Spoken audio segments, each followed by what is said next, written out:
ദാവീദ് രാജാവ് ഒരു സന്ദേഹവുമില്ലാതെ ഉറച്ച സ്വരത്തിൽ പറയുകയാണ്, യഹോവ എൻ്റെ പക്ഷത്തുണ്ട്, ഞാൻ പേടിക്കയില്ല. മനുഷ്യന് എന്നോടെന്ത് ചെയ്യാൻ കഴിയും എന്ന്. നാം അങ്ങനെ പറയാൻ എപ്പോഴെങ്കിലും ശ്രമിച്ചിട്ടുണ്ടോ?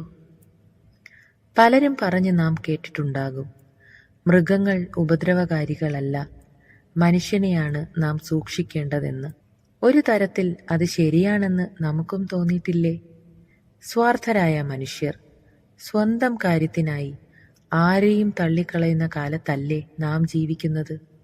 എന്നാൽ യഹോവ നമ്മുടെ അടുത്തുണ്ടെങ്കിൽ വിവേചന ബുദ്ധി നമുക്കുണ്ടാകും. ആരെ കൊള്ളണം, ആരെ തള്ളണം എന്ന തിരിച്ചറിവ് നമ്മിലേക്ക് വരും.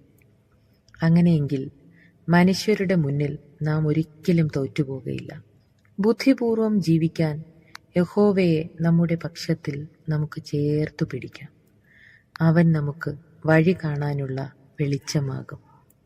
ദൈവം നമ്മെ അനുഗ്രഹിക്കട്ടെ.